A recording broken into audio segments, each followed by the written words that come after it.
오늘 말씀을 우리가 생각해 보겠습니다. 여러분, 빌립보서 말씀들을 우리가 지금 생각하고 있는데, 빌립보서 1장의 앞부분 보면 내가 그리스도 예수의 심장으로 너희들에게 말한다, 그런 말이 나옵니다. 빌립보서 앞부분에, 1장 앞부분에 바울 사도가 예수의 심장을 가지고 빌립보 교우 너희들에게 얘기한다. 이 말은 내가 너무너무 간절한 마음으로 내가 할 수 있는 모든 열심을 가지고 너희들에게 권면한다, 그런 뜻입니다. 조금 더 나아가면 내가 이 차갑고 어두운 감옥에 갇혀서 너희들에게 간절히 부탁하고 있다, 그런 말도 나옵니다. 그리고 1장 그 뒷부분에 조금 더 나가면 나는 지금 너희 은혜를 풍성케 하는 일을 위해서 내가 죽어서 주님과 함께 같이 있는 것이 더 낫지만, 그러나 잠시 너희 곁에 너희들을 위해서 더 남아있는 것은 내 말에 귀를 기울여라. 바울이 그런 얘기를 막 합니다. 이게 무슨 뜻인가 하면, 너희 믿음의 진보를 위해서 내가 이렇게 지금도 간절히 너희들에게 권면한다. 이런 문맥에서 우리가 지금 이 빌립보서 말씀을 듣고 있습니다. 근데 이런 말씀을 들으면서 그냥 예배 보는 마음으로 가만히 있으면 이 말씀은 아무 의미가 없습니다. 많은 경우에 여러분, 우리가 대화할 때 그리스도인들 교우들이 무슨 말을 하냐면, 저 교회 가면 말씀이 있어, 이 교회 가면 목사님 말씀이 좋아, 저 교회 가면 저기는 무슨 말하는지 모르겠어, 말씀이 없어. 그렇지 않습니다. 여러분, 우리의 말씀은 항상 우리 앞에 있습니다. 우리 교우들이 더 조심해야 될 것은, 우리 스스로 이 하나님의 말씀, 이 계시를 통해서 충족할 만한 그런 은혜를 얻을 수 있어야 됩니다. 그것이 우리 개혁교회가 가르치는 이 하나님의 말씀에 대한 가장 중요한 원칙입니다. 그래서 목사들은, 그리고 교사들은 해야 될 가장 중요한 사명이 뭔가 하면, 교우들 스스로 하나님의 말씀을 읽고 또 주의 말씀을 스스로 이 말씀 가운데서 귀한 진리의 말씀을 찾아낼 수 있도록 그런 이 도구들을 자꾸 제공해 주는 것이 교사와 목사의, 설교자들의 사명입니다. 우리가 이걸 가만히 앉아서 내가 듣고 있어도 내게 충분한 말씀이 오고 내게 은혜가 있게 하고, 그래야 그게 능력 있는 목사고 그게 능력 있는 설교자고 훌륭한 교사다, 그건 실수입니다. 착각입니다. 오늘 여기 12절과 18절 사이에 이 바울 사도가 절실하게 이렇게 부탁하는 말씀이 있습니다. 하나는 내가 지금 이렇게 부탁하는 이유가 너희의 구원을 이루어 나가는 것이기 때문에, 너희의 구원을 이루어 나가는 일이기 때문에 내가 이걸 절실히 너희에게 부탁한다, 바울이 그렇게 말해요. 그리고 또 하나 어디 가보면, 제발 이 말씀을 잘 듣고 순종함으로써 내가 그리스도 예수의 날에 너희들 때문에 자랑이 있고 너희들이 나의 면류관에 빛나는 보석이 되었으면 좋겠다, 바울이 그런 얘기를 합니다. 그러니까 너희들이, 빌립보에 있는 너희 자녀들이 이 말씀에 순종함으로 너희의 구원을 이루어 나가길 바라고, 나는 너희들의 이 아름다운 순종 때문에, 이런 신앙의 발전 때문에 하나님 앞에 내가 설 때에 내 면류관에도 별처럼 빛나는 그런 보석이 하나 됐으면 좋겠다. 바울이 왜 이렇게 간절하게 반복해서 말하는가 하면, 이 말씀을 아무리 들어도, 이 말씀을 아무리 아름답게 듣고 아름답게 외우고 아름답게 이해를 해도 우리가 이 말씀에 순종하지 않고 우리 자신의 삶을 바꾸지 않으면 그냥 헛일로 끝나고 말기 때문에, 그 2장 16절에 표현해요. 헛된 걸로 끝나고 만다. 아무것도 아니다. 헛되고 만다, 그런 얘기예요. 여러분, 우리가 주일마다 또 새벽마다 수요일에도 주일 오후에도 우리가 다른 모임에서 말씀을 상고하고 듣습니다. 그러나 그 말씀이 정말 우리의 삶에서 변화를 일으키는 것으로 적용되지 않으면 저나 여러분, 우리 다 똑같습니다. 그건 그냥 헛일입니다. 오늘 바울 사도가 말씀하시는 가장 우선적인 주제, 이 빌립보서를 통해서 바울 사도가 빌립보 교우들에게 권면하시는 그 주제가 뭐였는가 하면 교회의 하나됨을 위한 가르침입니다. 교회가 하나에 되어야 된다. 너희 교회, 이 빌립보 교회가 하나가 되어야 된다. 그 주제를 바울 사도가 이런 표현, 저런 표현으로 바꾸어서 말하고 있습니다. 오늘 그 세 번째 시간인데 여러분, 이 오늘 세 번째 시간의 주제는 겸손과 사랑으로 교회는 하나가 된다 하는 말입니다. 오늘 빌립보 2장 1절부터 4절 사이의 말씀은 겸손과 사랑으로 교회는 하나가 된다. 이 말씀이 바울 사도의 입을 통해서 어떻게 우리에게 지금 전달되고 있는지를 잘 살펴보는 것이 오늘 우리가 말씀을 생각하는 내용입니다. 자, 빌립보서 1장 27절에서 30절, 우리가 지난 시간에 상고한 말씀에는 그런 말씀이 있습니다. 한 마음으로 일치 단결하여 믿음에 굳게 서서 대적들에게 대항하는 것이 교회를 하나 되게 하는 방법이다. 우리 교회에 뭐 그렇게 일치 단결해야 될 일이 있고 뭐 믿음에 굳게 서야 되는 일이 있고 우리 교회 대적들에 대항하여 바닥에 서야 되는 일들이 있을까? 여러분, 우리가 그렇게 생각할 수 있습니다. 그러나 사실을 잘 살펴보시면 하나님의 교회 안에 이 교훈은 정말 중요합니다. 어느 시대에 어떤 교회, 어느 나라의 교회, 어떤 민족의 교회에서도 우리가 늘 보게 되는 것은 한 마음으로 일치 단결하여 믿음에 굳게 서야 우리의 안팎의 대적들에게 대항할 수 있다는 것입니다. 우리 교회가 오늘 이 말씀을 듣습니다. 그래서 오늘 우리 본문 2장 1절과 2절, 3절, 4절 말씀에는 교회 안에서 어떻게 한 마음을 이루는가 하는 문제를 바울이 설명하고 있습니다. 그것은 겸손과 자기 희생적인 사랑으로 이 공동체가 하나 될 수 있다. 교회 안에서 우리가 어떻게 한 마음을 가질 수 있을까? 교회 안에 속한 모든 지체들이 겸손, 그리고 자기 희생적인 사랑, 이런 것들을 가질 때에 우리의 공동체가 하나가 될 수 있다.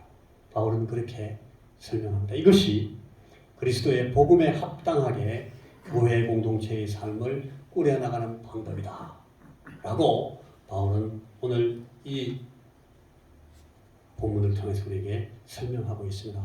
너희들이 그리스도 예수의 복음에 합당하게 생활하라 라고 말했던 그 바울 사도의 권면이 이런 식으로 이루어질 수 있다. 여러분, 우리가 지금 생각해야 될 가장 중요한 두 어구는 겸손과 사랑입니다. 겸손이 무엇일까? 사랑이 무엇일까? 겸손은 어떻게 표현되는 것일까? 겸손은 어떻게 이루어지는 것일까? 우리의 마음속에 겸손은 어떻게 자리 잡는 것일까? 그리고 그것은 어떤 방식으로 표현되는 것일까? 그것이 우리의 교회 안에서는 어떤 모양으로 나올 수 있을 것인가? 또 하나는 사랑. 여기 특별히 그 앞뒤의 문구를 잘 살펴보시면 이 사랑은 자기를 희생하는, 자기를 낮추고 자기를 죽이고 자기를 전체를 위해서 희생시키는 사랑이구나 하는 걸 알 수 있습니다.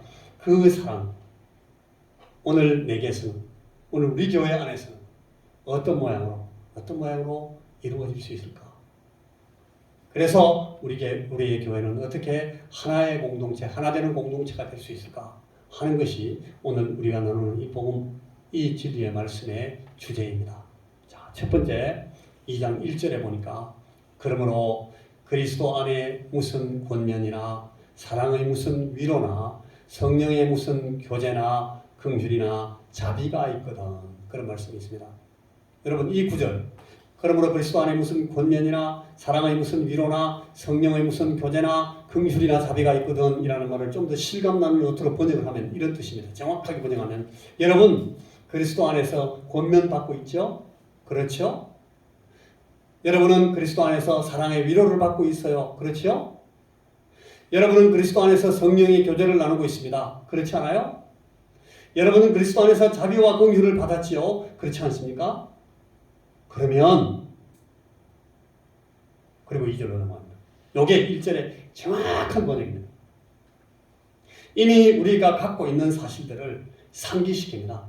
우리 안에 있는 것들, 우리가 지금 가지고 있는 것들, 우리가 우리 안에서 누리고 있는 것들, 우리의 공동체 안에 있는 것들, 우리 스스로 이런 은혜를 누리고 있는 사실에 동의하도록 바울 사도가 동의를 구한 뒤에 그리스도 안에서 권면과 사랑의 위로와 성령의 교제, 긍휼과 자비를 누리고 있다는 사실을 확인해주고 난 뒤에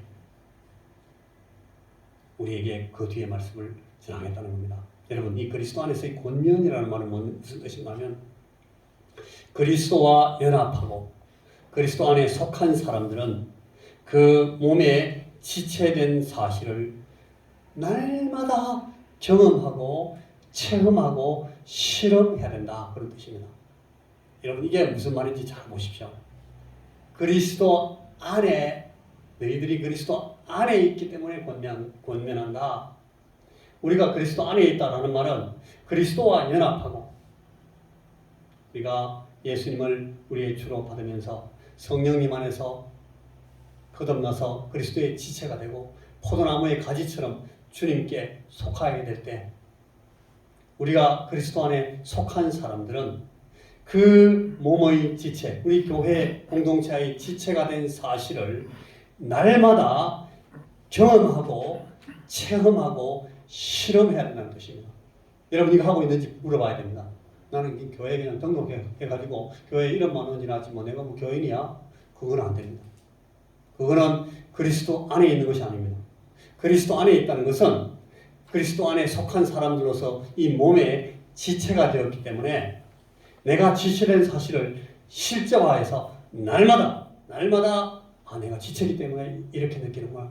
내가 이 몸의 지체이기 때문에 이렇게 걱정이 생기는구나. 내가 이 몸의 지체이기 때문에 내가 이런 열심을 가지고 있구나. 내가 이 몸의 지체이기 때문에 내가 이렇게 내 시간을 들이고 내 힘을 들여서 내가 섬겨야 되는구나. 내가 이 그리스도 안에 있는 지체이기 때문에 내가 이런 사랑을 받는구나. 내가 그리스도 안에 있는 이 지체이기 때문에 내가 하나님 앞에 이런 기도를 하는구나.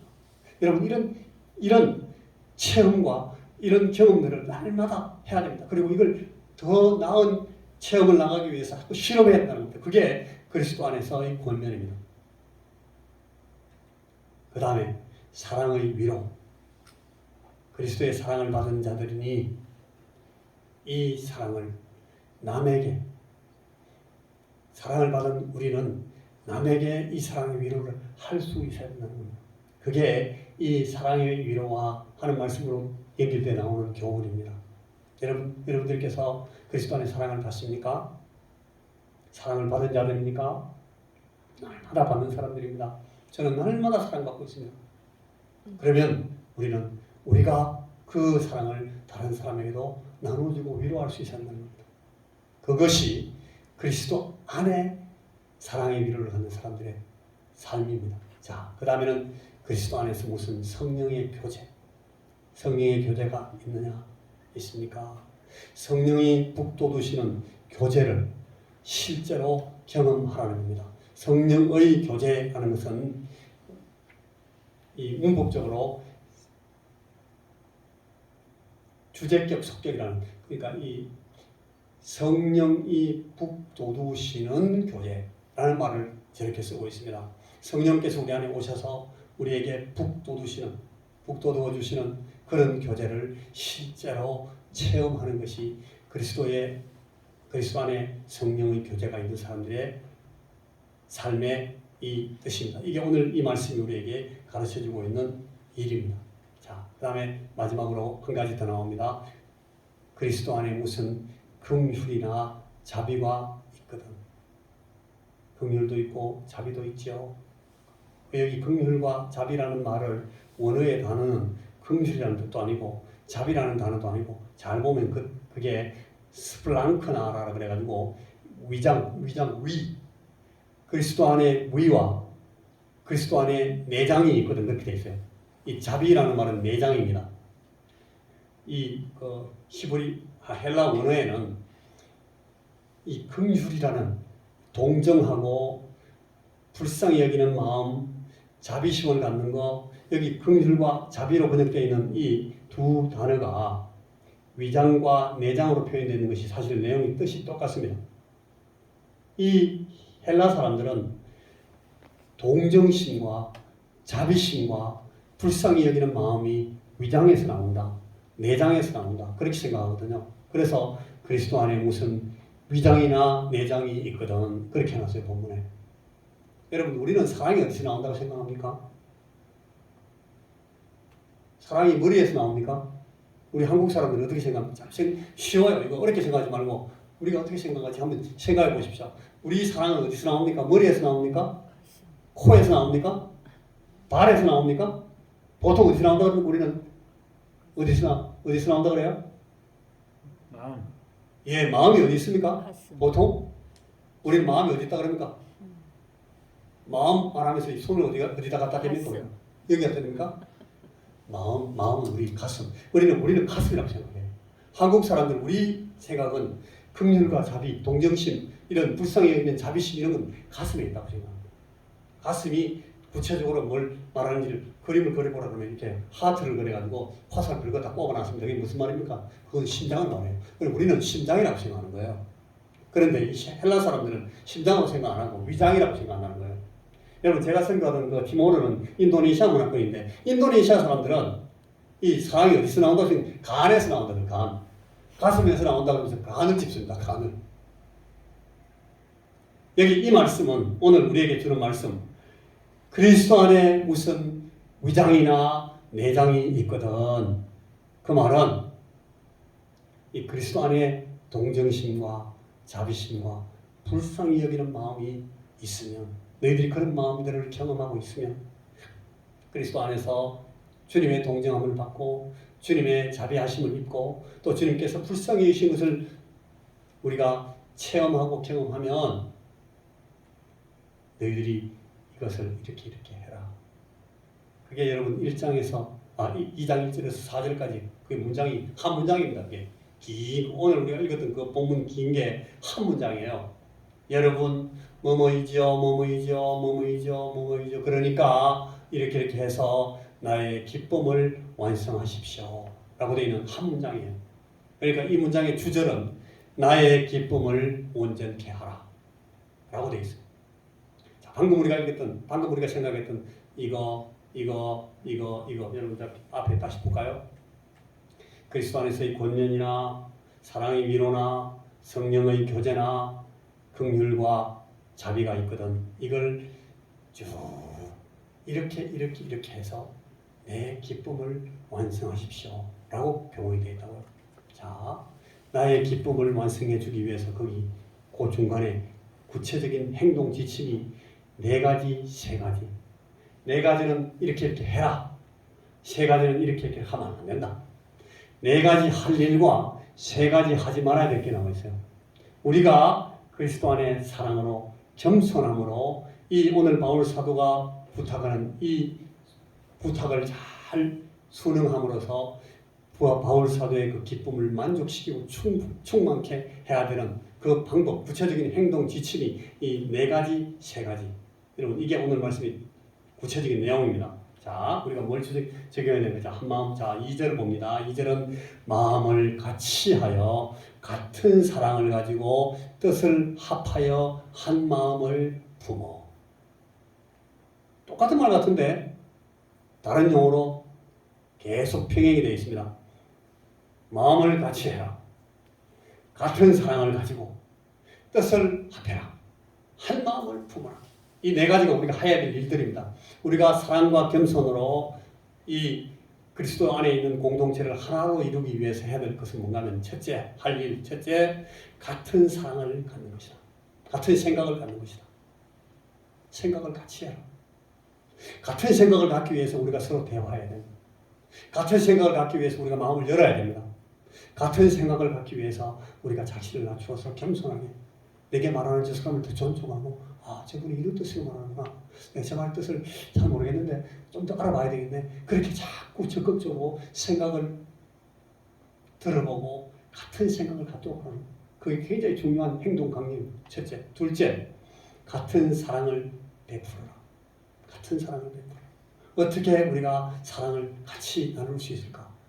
늘 같은 사랑의 마음을 가지고 하라. 세 번째, 이 뜻을 합하여라는 말은 다른 말은 한 혼, 푸스케, 한 혼이 되라 그렇게 나왔어요. 한 혼, 한 스피릿, 한 혼을 가지고 우리가 그 옛날에 군대 있을 때 팀 스피릿 그런 훈련했습니다. 미군들과 그 연합군들과 우리 한국군이 한 스피릿, 한 혼을 가지고 전쟁한다는 겁니다. 전투를 이 북한에서 우리를 쳐들어오면 공산주의자들이 우리를 쳐들어오면 우리가 한 스피릿을 가지고 한 마음으로 한 혼이 되어서 싸운다. 그래서 팀 스피릿 그렇게 했는데 바로 그 얘기입니다. 우리가 이 공동체가 우리 그리스도 안에 있는 우리 교회의 모든 이 성도들의 마음이 한 스피릿, 한 혼이 되어야 합니다. 그리고 네 번째는 한 마음을 품어 한 마음이 되어야 합니다. 요 네 가지가 이 네 가지가 이 바울 사도가 오늘 우리에게 부탁하는 일, 이 공동체를 하나 되고 우리 교회가 하나가 되기 위해서 우리가 가져야 될 해야 될 행동이라는 겁니다. 네 가지. 한번 읽어보시겠습니까? 첫째, 시작. 같은 생각을 갖는 것. 둘째, 같은 사랑을 베푸는 것. 셋째, 한 혼이 되는 것. 넷째, 한 마음이 되는 것. 이 같은 생각을 갖는 것이 무엇일까? 어떻게 해야 같은 생각을 갖는 것일까? 이 일에 관해서는 우리가 같은 생각을 갖는 것이 무엇일까? 그리고 우리가 이 관계에서는 이 사람과 우리의 내 관계에서는 이 형제와 내 관계에서는 저렇게 하는 저 형제와 내 관계에서는 어떻게 해야 같은 사랑을 갖는 것일까? 이걸 물어라는 겁니다. 그리고 내가 우리 교회 그리스도 안에 있는 한 형제들이 한 혼이 되는 것은 어떤 방법으로 가능한 것일까? 팀 스피릿. 한 스피릿을 갖는 것은 어떤 방법으로 가는 것인가? 그리고 한 마음이 되는 것은 어떻게 하는 것이 한 마음이 되는 것인가? 이걸 보라는 거예요. 자, 그래가지고 3절 같이 한번 읽어보겠습니다. 3절 시작. 아무 일에든지 다툼이나 허영으로 하지 말고 오직 겸손한 마음으로 각각 자기보다 남을 낮게 여기고. 여기 이제 2절에서는 네 가지 해야 될 일이 나왔는데 이 3절에서는 하지 말아야 될 세 가지 일을 얘기합니다. 이거는 하지 마라. 네 가지는 요거를 해야 우리가 하나가 될 수 있다. 그런데 이 세 가지는 하면 안 된다. 아무 일에든지 다툼이나 허영으로 하지 말고 오직 겸손한 마음으로 각각 자기보다 남을 낮게 여기고. 여기 세 가지를 얘기합니다. 하나는 다툼으로 하지 마라. 이 다툼이 말하는 것은 이기심에 근거한 분파주의입니다.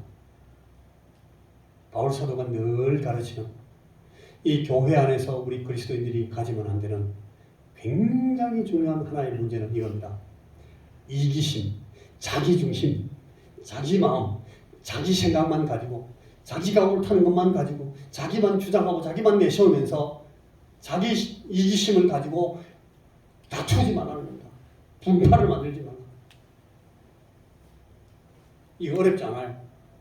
이거 뭐 복잡한 거 아닙니다. 이기심에 근거한 분파주의는 우리 그리스도인들이 교회 안에서 절대 가지면 안 되는 첫째입니다. 둘째, 두 번째는 허영심을 갖지 마라. 이 자기 자신을 실제보다 더 높게 생각하는 그런 과대망상에 빠지지 말라는 겁니다. 이게 허영심입니다.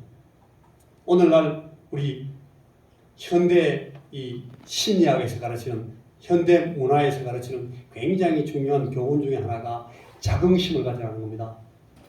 자의식을 돈독히 하고 자기를 존중해라. 자존감을 가지라. 이게 너무 오바돼가지고 요새 많은 사람들이 허영심을 가져. 아이들 교육할 때도 허영을 가르쳐요. 자기보다 훨씬 낫다. 니는 대단히 훌륭한 사람이다. 더 훌륭한 사람이야. 근거가 없이 막 허영을 가르쳐요. 우리가 여기 헛된 생각에 빠지면 이거 바울이 지금 이걸 주의시키고 있습니다. 자신을 실제보다 높게 생각하는 과대망상에 빠지면 안 되고 또 그렇게 보이려고 자꾸 헛된 생각을 하지 말라는 거예요. 그게 우리가 하지 말아야 될 일입니다. 그게 그리스도 안에서 이 교제가 그리스도 안에 이 공동체가 하나가 되지 못하게 만드는 거라는 겁니다.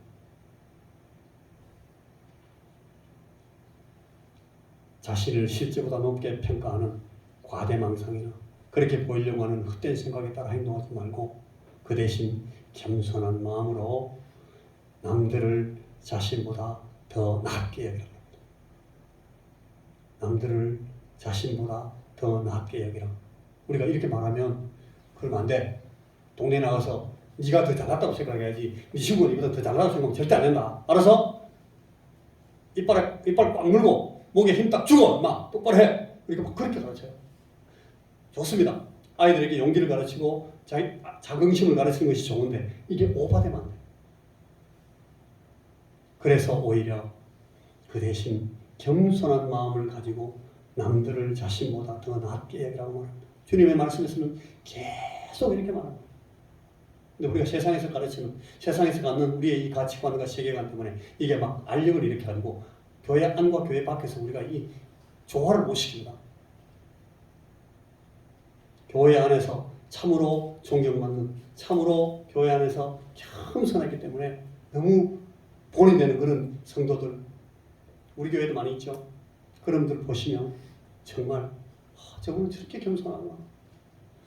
남들을 자기보다 훨씬 더 낫게 여기는구나 하는 게 다 보입니다. 그런 것 때문에 감동받습니다, 사람들이. 그리고 그런 것 때문에 담습니다. 목에 힘드는 것 때문에 담는 게 아니고요. 오늘 바울이 지금 그 얘기를 하고 있어요. 각자 자신의 것들만 돌아보지 말고 남의 것들도 돌아볼 것. 이걸 세 번째로 말합니다. 자기 자신의 것들에만 집중하지 마라. 남의 것들도 돌아봐라. 여기 자신의 것들이라는 말은 자신의 이익, 자기 장점, 자기 주장 이런 것들을 말하는 겁니다. 사람들은 이런 것들만 보면 교만해지거나 허영심에 빠지고 이기적으로 변해서 분란을 일으킵니다. 이것이 이 공동체의 하나됨을 깨뜨리는 그 독소가 됩니다. 남의 이익을 생각해주고 다른 사람의 마음을 대신 역지사지해서 느껴주고 다른 사람의 관점을 인정해주고 남의 주장에도 귀를 기울일 줄 알아야 공동체의 단계를 도모할 수 있습니다. 여러분 이 말이 어렵지 않습니다. 우리 이 말 다 압니다. 그런데 잘 못합니다. 목사도 마찬가지고 여러분의 교우들도 다 마찬가지입니다. 조심해서 남의 이익을 생각해주고 다른 사람의 관점을 인정할 줄 알고 남의 주장에도 귀 기울일 줄 알아야 됩니다. 많은 분들이 보면 자기는 그렇게 잘한다고 생각합니다. 그런데 실제로 보면 그렇지 않습니다. 여러분 우리가 이 시험에 빠지는 일입니다. 우리 스스로는 그렇게 생각해요. 내가 잘하고 있어. 난 정말 역지사지 잘한다. 나는 정말 남의 입장을 잘 생각해주는 사람이야. 나는 다른 사람의 이익을, 다른 사람의 생각을 이해하기 위해서 애를 많이 쓰고 그 사람의 입장에서 늘 느끼려고 해. 그렇게 말하는데 하는 집 보면 안 그렇다는 거예요. 여러분 이걸 우리가 조심하라고 이 바울 사도가 얘기하는 거예요. 교회 공동체 하나님을 위해서 빌립보인들이 가져야 될 네 가지, 해야 될 네 가지, 같은 생각을 가져라, 같은 사랑을 가져라, 한 혼을 가지고 해라, 한 마음이 되라. 그리고 이기심에 건강한 분파주의에 빠지지 마라. 허영심으로 자기를 너무 과대포장해서 과대망상에 빠지지 마라. 그리고 자기 자신의 것들에만 집중하지 말고 다른 사람의 가치에도 집중해주고 다른 사람들을 귀히 여겨라. 다른 사람의 생각을 잘 들어보려고 해라. 이 행동 지침에 따라 행동하는 것이 그리스도의 복음에 합당하게 공동체의 삶을 꾸려가는 방법이다 라는 것이 이 바울 사도의 교훈입니다. 이로써 교회의 하나됨을 갖고 와서 안으로는 화평과 기쁨을 얻고 밖으로는 적대자들에게 효과적으로 대처하게 됩니다. 이런 것이 교회가 하나가 되는 방법이고 이렇게 하나가 된 교회가 자라납니다. 이런 공동체에 들어와서 사람들이 변합니다. 새로운 사람이 새로워집니다. 상처 입은 사람들이 치료를 받고 어그러진 사람들이 바로잡혀지고 무지한 사람들이 깨닫게 되고 알지 못하는 것을 배우게 되고 그래서 변하면서 교회가 자라나게 됩니다. 이것이 오늘 바울 사도가 우리에게 교회의 하나됨을 위해서 교훈하고 있는 소중한 교훈인 것을 이 시간 우리가 주의 말씀을 통해서 배웁니다. 자, 우리는 이 말씀을 다시 마음에 새기고 겸손과 사랑으로 우리 교회의 삶을, 공동체의 삶을 살아나가자 하는 것이 오늘 이 주님께서 우리에게 주시는 말씀의 교훈입니다. 다 같이 기도하겠습니다.